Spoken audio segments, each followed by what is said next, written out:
Hello students, आप सभी का हमारे YouTube चैनल इंग्लिश गुरु संजय महर्षि में हार्दिक स्वागत है। आज के इस वीडियो में हम डिस्कस करेंगे प्रेपोजिशन फॉर और सिंस के यूज के बारे में कि फॉर और सिंस का यूज कहाँ किया जाता है। इससे पहले वाले वीडियोज में मैंने preposition on, in, at, into, by, with, from, between, among, beside, besides, of आदि के वीडियोज मैंने अपलोड कर दिए हैं। जिस किसी ने भी ये वीडियोज नहीं देखे हैं उन्हें डिस्क्रिप्शन बॉक्स में लिंक दिया जा रहा है, आप प्लीज वहां पे विजिट करें और सबसे पहले इन वीडियोज को अच्छे से देखें, उसके बाद देखें आप फॉर और सिंस का यूज। माय डियर स्टूडेंट्स, अब हम देखते हैं फॉर और सिंस का यूज कहां किया जाता है। तो चलिए बिना टाइम वेस्ट किए हुए फॉर और सिंस का यूज परफेक्ट टेंस में और परफेक्ट कंटिन्यूअस टेंस में टाइम से पहले से के अर्थ में किया जाता है। फॉर और सिंस का यूज परफेक्ट टेंस में हम जानते हैं परफेक्ट टेंस कितने हैं, 3, प्रेजेंट परफेक्ट, पास्ट परफेक्ट और फ्यूचर परफेक्ट। प्रेजेंट परफेक्ट बोले तो हैज या हैव प्लस वर्ब की थर्ड फॉर्म, पास्ट परफेक्ट बोले तो हैड प्लस वर्ब की थर्ड फॉर्म और फ्यूचर परफेक्ट बोले तो विल हैव या शैल हैव प्लस वर्ब की थर्ड फॉर्म। और present perfect continuous, present perfect continuous, past perfect continuous और future perfect continuous. Present perfect continuous बोले तो हैज बीन या have been plus V first plus ING. Past perfect continuous बोले तो had been plus V1 plus ING और future perfect continuous will have been या shall have been plus V first plus ING. तो मेरा कहने का मतलब है जहां भी परफेक्ट टेंस होगा या परफेक्ट कंटिन्यूअस टेंस होगा उसमें टाइम से पहले हम फॉर या सिंस का यूज करेंगे और वहां फॉर और सिंस का हिंदी अर्थ से होगा। अब बात आती है कि हम फॉर का यूज करें या सिंस का। तो यहां पे जरा देखिए फॉर कब लगेगा और सिंस कब लगेगा। फॉर का यूज तो हम पीरियड ऑफ टाइम समय अवधि को दर्शाने में करते हैं और सिंस का यूज हम पॉइंट ऑफ टाइम दर्शाने में करते हैं। जैसे इसे हम कैसे समझते हैं, घड़ी की मदद से। हमने वॉच देखी है घड़ी, उस घड़ी में टाइम की सबसे छोटी इकाई है सेकंड, सेकंड से बड़ी मिनट, मिनट से बड़ी आवर, HOUR घंटा, घंटे से बड़ा डे, डे से बड़ा वीक, वीक से बड़ा मंथ, मंथ से बड़ा ईयर, ईयर से बड़ा सेंचुरी, शताब्दी। अगर हम ऐसे बात कर रहे हैं कि कोई काम इतनी सेकंड से हो रहा है, कोई काम इतनी मिनट से हो रहा है, कोई काम इतने वर्षों से हो रहा है, कोई काम इतने महीनों से हो रहा है, कोई काम इतने सप्ताह से हो रहा है, इतने दिनों से हो रहा है, तो वहां पर हम यूज करेंगे फॉर का। मेरी बात समझ में आ रही है आपको? जो घड़ी है, घड़ी में छोटी इकाई से लेकर बड़ी इकाई, छोटी इकाई सेकंड, सेकंड और बड़ी इकाई सबसे बड़ी सेंचुरी। तो अगर हम ऐसे बात कर रहे हैं कि कोई काम इतने वर्षों से, इतने महीनों से, इतने दिनों से, इतने सप्ताह से हो रहा है तो हम यूज करेंगे वहां पर फॉर का। अब बात करते हैं अपन कैलेंडर के बारे में। आप सभी ने कैलेंडर देखा है, कैलेंडर के अंदर क्या क्या होता है। नंबर 1, सबसे पहले ईयर का नाम। तो कोई भी ईयर का नाम, जैसे 2022, 2020, 1947, ये सारे क्या है, ईयर का नाम। तो कोई भी ईयर का नाम होगा तो उससे पहले हम सिंस का यूज करेंगे और कैलेंडर क्या बताता है? मंथ का नाम, मंथ जनवरी, फरवरी, मार्च, अप्रैल, मई, जून, जुलाई। तो इनसे पहले हम सिंस का यूज करेंगे। और देखते हैं डे का नाम, name of day, Sunday, Monday, Tuesday, Wednesday, Thursday, Friday, Saturday. इनसे पहले हम सिंस का यूज करेंगे। और कैलेंडर क्या बताता है? कोई फेस्टिवल वगैरह, उनसे पहले भी हम सिंस का यूज करेंगे। Since Deepawali, since Holi, since Dussehra. और अब बात करते हैं अपन, ये तो कैलेंडर की बातें कर रहे थे अपन, कैलेंडर क्या क्या शो करता है? ईयर, मंथ का नेम, डे का नेम, ठीक है, डेट का नेम, कोई तारीख का नाम। इन सबसे पहले हम, और फेस्टिवल, त्योहार वगैरह, इनसे पहले हम सिंस यूज करेंगे। अब देखते हैं सिंस और कहां लगता है। जो घड़ी का एग्जैक्ट टाइम होता है, जैसे कि मैं कहूं 3 o'clock, 3 PM, 3 AM, मेरी बात समझ में आ रही है आपको? जैसे कोई भी घड़ी का एग्जैक्ट टाइम, इतने बजे से, 3 बजे से, 8 बजे से, 6 बजे से, तो हम सिंस का यूज करेंगे वहां पर। और मॉर्निंग, इवनिंग, नाइट, आफ्टरनून, इन सबसे पहले हम सिंस का यूज करते हैं। तो अब देखते हैं example number 1। I have been teaching English dash 10 years। मैं अंग्रेजी पढ़ा रहा हूं 10 वर्षों से। जरा देखिए सबसे पहले, क्या इस सेंटेंस के अंदर परफेक्ट टेंस या परफेक्ट कंटिन्यूअस टेंस में से कोई है? बिल्कुल है, have been plus V1 plus ING, तो इसमें परफेक्ट कंटिन्यूअस टेंस है। और 10 years, तो कोई काम कितने समय से हो रहा है? 10 वर्षों से हो रहा है। कोई काम कब से हो रहा है? 10 वर्षों से। तो मैंने अभी बताया था आपको, घड़ी का जो टाइमिंग होती है, second, minute, hour, day, week, month, year, और कितने ईयर से काम हो रहा है? 10 ईयर से। तो हम किसका यूज करेंगे? फॉर का। Example number 2, she has been living in Kota. वह कोटा में रह रही है डैश 2010। कब से रह रही है? 2010 से। तो 2010 क्या है? कैलेंडर में सन आता है। तो मैंने बताया था जो भी कैलेंडर में आता है उन सबसे पहले हम सिंस यूज करते हैं। तो since 2010। Next example, he has been watching TV. वह टीवी देख रहा है डैश 2 hours, 2 घंटों से। तो घड़ी की इकाई आ गई है घंटे, और काम कब से हो रहा है? 2 घंटे से। तो इसलिए किसका यूज करेंगे? फॉर का। She has been sleeping dash morning, evening, night. तो मैंने अभी आपको बताया था मॉर्निंग, इवनिंग, नाइट, आफ्टरनून, इन सबसे पहले हम किसका यूज करते हैं? सिंस का। वह सो रही है सुबह से, शाम से, रात से, दोपहर से, तो सिंस का use. Next example, Payal has been doing it. Payal यह कर रही है डैश मंडे, सोमवार से, जुलाई से, 3 o'clock, 3 बजे से। तो मैंने आपको बताया था जो भी डे का नाम होता है, संडे, मंडे, उनसे पहले सिंस आता है। और जो मंथ के नाम होते हैं उनसे पहले सिंस आता है। और जो घड़ी का एग्जैक्ट टाइम होता है उससे पहले सिंस आता है। Next example, someone has been waiting for you. कोई तुम्हारे लिए इंतजार कर रहा है डैश हाफ एन आवर, आधे घंटे से। तो कोई काम कब से हो रहा है? आधे घंटे से। तो किसका यूज होगा? फॉर का। नेक्स्ट एग्जांपल, ये जरा गौर से देखिएगा, he has been ill dash last week. और दूसरा है he has been ill dash the last week.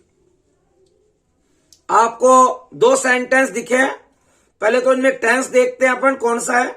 Has के साथ बीन आ रहा है। बीन कौन सी फॉर्म हुई है? थर्ड। बी की थर्ड फॉर्म, बी की first form be, second form was were, first form be की होती है इज़हमार, सेकंड फॉर्म वॉजवर, और थर्ड फॉर्म होती है बीन। तो यहां हैज के साथ थर्ड फॉर्म आ रही है, तो ये प्रेजेंट परफेक्ट टेंस है। और प्रेजेंट परफेक्ट टेंस में भी हम टाइम से पहले फॉर सिंस यूज करते हैं। तो he has been ill dash last week. वह पिछले सप्ताह से बीमार है। और अगला क्या है, वह पिछले सप्ताह से बीमार है। दोनों में डिफरेंस क्या है? जब लास्ट से पहले द आर्टिकल नहीं लग रहा और एक में द लग रहा है, तो फिर डिफरेंस क्या है? जहां पे लास्ट से पहले द लगा, इसका मतलब यह हुआ कोई काम पिछले 7 दिन से चल रहा है जिसमें आज का दिन भी शामिल है, यानी टोटल 8 दिन। 7 दिन की बात नहीं हो रही है, टोटल 8 दिन। तो हम कोई बता रहे हैं कि कोई काम कब से हो रहा है? पिछले सप्ताह से हो रहा है जिसमें आज का दिन भी शामिल है, तो यानी कुल मिलाकर 8 दिन से काम हो रहा है। तो जब आप इसको सरल भाषा में आप समझिए, लास्ट से पहले अगर द आर्टिकल मिलता है तो आप फॉर यूज करेंगे, और लास्ट से पहले द आर्टिकल नहीं मिल रहा है तो आप सिंस का यूज करेंगे, सिंस लास्ट वीक। और इधर क्या आएगा? For the last week.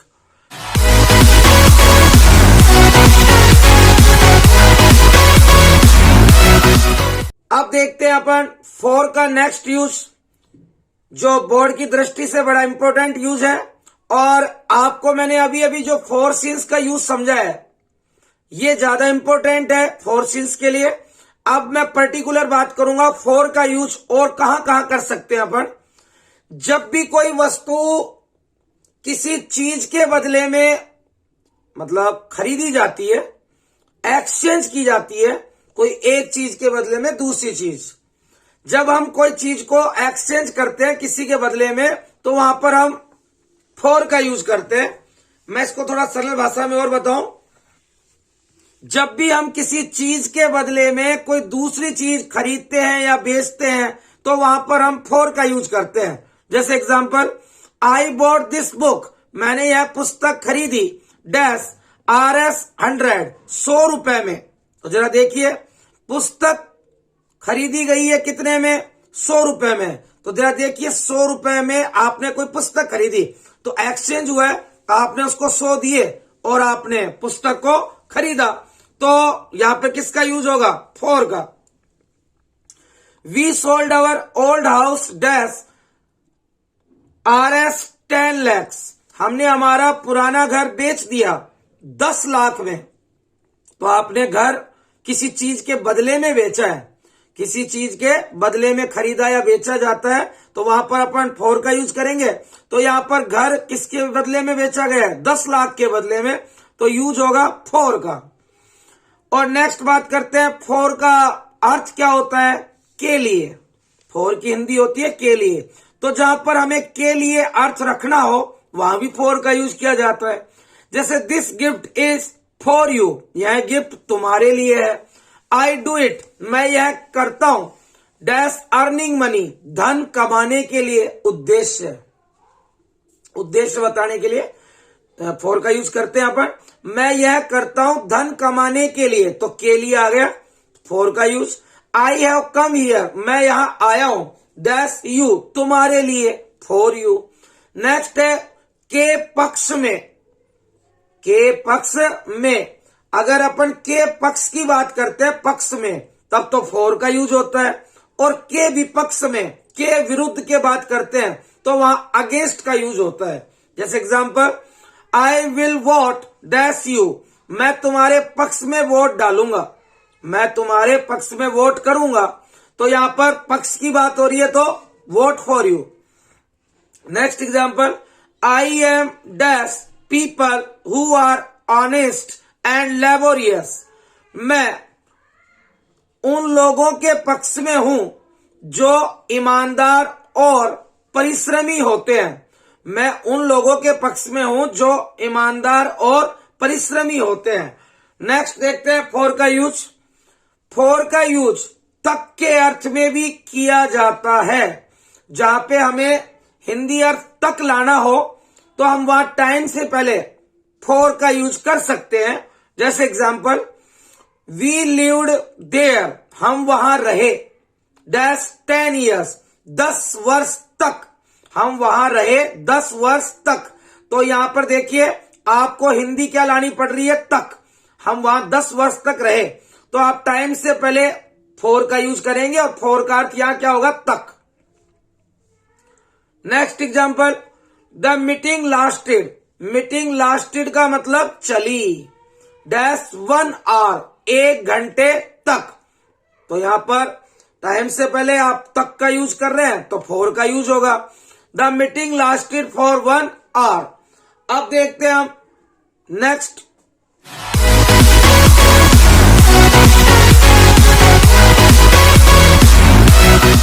My dear students, अब हम बात करेंगे कुछ ऐसी कंडीशन है जहां पर फॉर का ही यूज होगा और वो फिक्स्ड है बिल्कुल। देखते हैं नंबर 1, फेमस। जो फेमस वर्ड है इसका अर्थ होता है प्रसिद्ध। फेमस के साथ आप फॉर का यूज करेंगे। The Taj Mahal is famous for its beauty. Taj Mahal प्रसिद्ध है अपनी सुंदरता के लिए। नॉन का अर्थ भी होता है प्रसिद्ध, इसके साथ भी फॉर का यूज। नोटोरियस का अर्थ होता है कुख्यात, जिसे हम बदनाम बोलते हैं, कुख्यात बदनाम। तो किसी भी चीज के लिए कुख्यात होना, बदनाम होना, फॉर का यूज। और नेक्स्ट वर्ड आता है हमारे पास लुक। लुक के साथ 3 प्रीपोजिशन यूज होते हैं। लुक के साथ 3 प्रीपोजिशन यूज होते हैं। लुक के साथ फॉर भी लगता है, आफ्टर भी लगता है, एट भी लगता है। कब कब क्या लगेगा देखिए। अगर हम ढूंढने की बात कर रहे हैं, कोई चीज को ढूंढने की बात कर रहे हैं, तो लुक के साथ फॉर का यूज होता है। और अगर हम देखभाल करने की बात कर रहे हैं तो लुक के साथ आफ्टर का प्रयोग होता है। और अगर हम किसी चीज की तरह देखने की बात कर रहे हैं, घूरने की बात कर रहे हैं, तो लुक के साथ एट का यूज होता है। जैसे look at the black board, black board की तरफ देखो। Look at the aeroplane, aeroplane की तरफ देखो। लुक एट मी, मेरी तरफ देखो। ये तो थे लुक के यूज। लुक के अनुसार क्या क्या लगेगा। अगर लुक ढूंढना दे रहा है अर्थ तो फॉर लगेगा। देखभाल करना हो रहा है तो आफ्टर लगेगा। और किसी चीज की तरफ हम देखने की बात कर रहे हैं, घूरने की बात कर रहे हैं तो एट लगेगा। अब है नेक्स्ट वर्ड सर्च। सर्च का अर्थ होता है ढूंढना। अगर कहीं ढूंढने की बात हो रही है तो फिर सर्च के साथ फॉर लगेगा। लेकिन अगर कहीं सर्च का अर्थ तलाशी लेना है, तलाशी लेना है, तो फिर सर्च के साथ कोई प्रेपोजिशन नहीं लगेगा। तलाशी लेना, जैसे the guard was searching every student at the entrance. जो गार्ड था वो वॉज सर्चिंग, तलाशी ले रहा था, एवरी स्टूडेंट, प्रत्येक विद्यार्थी की, एट द एंट्रेंस, प्रवेश द्वार पर। तो देखिए यहां पर तलाशी लेने के लिए आपने सर्च के साथ कोई प्रेपोजिशन यूज नहीं किया। नेक्स्ट है यूजफुल, उपयोगी, रेमेडी, पेनेसिया, रामबाण, क्योर, उपचार, इलाज, ट्रीटमेंट, उपचार, इलाज। इन सारे वर्ड्स के साथ हम फॉर का यूज करते हैं। नेक्स्ट है वेट। वेट का अर्थ होता है इंतजार करना। अगर हम कोई व्यक्ति के लिए इंतजार कर रहे हैं तो फिर फॉर का यूज होता है। लेकिन हम किसी स्थान पे इंतजार कर रहे हैं तो फिर एट का यूज होता है। जैसे example, I am waiting for you, मैं तुम्हारे लिए इंतजार कर रहा हूं। तो किसी के लिए इंतजार कर रहे हो तो फॉर आया। और I am waiting for you at the station, मैं तुम्हारे लिए इंतजार कर रहा हूं एट द स्टेशन, स्टेशन पर। तो कोई जगह पे कर रहे हैं तो एट आएगा। नेक्स्ट है wished, desired, longed, craved, yearned, aspired, demand, passion. ये जितने भी वर्ड हैं इनका अर्थ कुल मिला के इच्छा रखना। इच्छा रखना, जुनून, पेशन यानी जुनून, डिमांड मांग करना, कोई चीज की मांग करना। विश्ड यानी इच्छा रखना, डिजायर इच्छा, लॉन्ग्ड इच्छा, क्रेव्ड इच्छा, यर्न्ड, एस्पायर्ड, इन सब के अर्थ इच्छा, डिमांड मांग करना, पेशन जुनून होना कोई चीज के प्रति। तो इन सारे वर्ड्स के साथ हम फॉर का यूज करते हैं। माय डियर स्टूडेंट्स, ये था फॉर और सिंस का यूज। उम्मीद करता हूं आपको वीडियो अच्छा लगा होगा। तो आप इस वीडियो को ज्यादा से ज्यादा शेयर करें, लाइक करें और अभी तक जिस किसी ने हमारे चैनल को सब्सक्राइब नहीं किया है वो प्लीज चैनल को सब्सक्राइब करें ताकि आपको आने वाले वीडियोज के नोटिफिकेशन जल्दी मिल सके। Thanks for watching.